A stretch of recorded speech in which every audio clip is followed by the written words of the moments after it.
Brahman corporation, Brahmin cooperative credit society కూడా బలోపేతం చేస్తాం. ఇంకొక పక్కన బ్రాహ్మణ్స్ అంతా అపరకర్మ చేసుకోవడానికి ప్రతి నియోజకవర్గంలో ఒక భవనం కావాలన్నారు, అవి కూడా కట్టిస్తాం. గతంలో 14-19లో ముఖ్యమంత్రి చంద్రబాబు నాయుడు గారు బ్రాహ్మణులకు కార్పొరేషన్ ఏర్పాటు చేసిన ఘనత కూడా ముఖ్యమంత్రి చంద్రబాబు నాయుడు గారిది. మరి గతంలో అనేక సంక్షేమ పథకాలు కూడా మేము అమలు పరిచాం. అదేవిధంగా గత 5 సంవత్సరాలుగా ఈ బ్రాహ్మణులకు కూడా అన్యాయం చేసిన ద్రోహి జగన్మోహన్ రెడ్డి గారి ప్రభుత్వం అనే విషయాన్ని కూడా మీకు తెలియజేస్తూ మళ్ళీ పూర్వ వైభవం తీసుకొస్తూ బ్రాహ్మణులు అన్ని విధాలుగా అన్ని రంగాల్లోనూ ముందుండాలనేది ముఖ్యమంత్రి గారి ఉద్దేశం. ఎన్డీఏ ప్రభుత్వం లక్ష్యం అనే విషయాన్ని కూడా మీకు తెలియజేస్తూ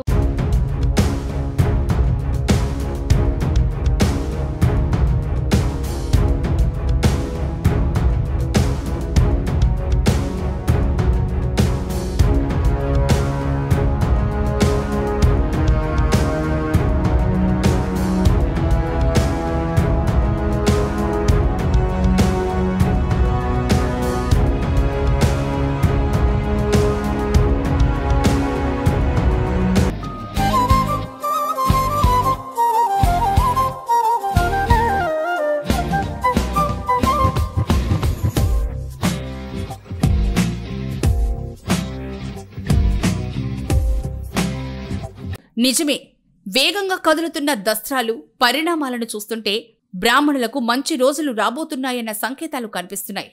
ప్రధానంగా ఆంధ్రప్రదేశ్ రాష్ట్రంలో ఈ పరిస్థితులు రాబోతున్నాయి అన్న సంకేతాలు బడ్జెట్ కేటాయింపులతోనే మొదలైంది. రాష్ట్రంలో బ్రాహ్మణుల సంక్షేమానికి 354 కోట్లు కేటాయించినా కాస్త తక్కువైందని అనుకుంటున్న పరిణామాలు తిరిగి పూర్వ వైభవానికి దారులు వేసుకున్నాయి అన్న సంతోషంలో ఉన్నారు. బ్రాహ్మణ సంక్షేమానికి బడ్జెట్లో కేటాయింపులు జరగడంతో ఇక అందుకు కావలసిన పథకాలు రాబోతున్నాయని తెలుస్తోంది. దీనికి ప్రధానంగా ఏర్పాటు కావాల్సింది ఆంధ్రప్రదేశ్ బ్రాహ్మణ కార్పొరేషన్.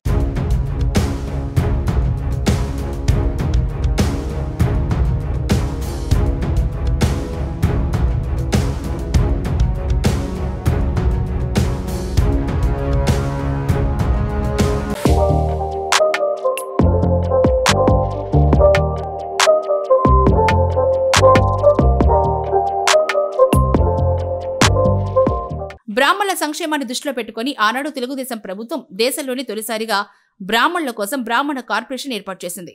ఏర్పాటు చేసిన ప్రభుత్వ నిధులు కేటాయించడంతో ఎన్నో రకాల పథకాలు కొనసాగాయి.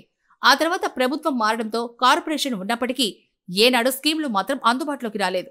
కార్పొరేషన్కు గత అసెంబ్లీలో 3 చైర్మన్లు మారినా ఎలాంటి ఫలితం లేదు. ప్రభుత్వ పథకాలనే కొనసాగిస్తూ కార్పొరేషన్ కోటాల వేసుకున్నారు.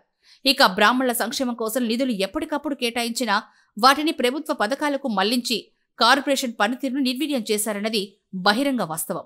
దీంతో అప్పటి వరకు వైఎస్ఆర్సీపీ పార్టీకి ఎంతో కష్టపడి పనిచేసిన బ్రాహ్మణ నాయకులు, సంఘాల నేతలు మూకమ్మడిగా ఎన్నికల ముందు కూటమికి మద్దతు తెలిపి తిరిగి బ్రాహ్మణుల సంక్షేమాన్ని కాపాడుకునేందుకు ఓ అడుగు ముందుకేశారు.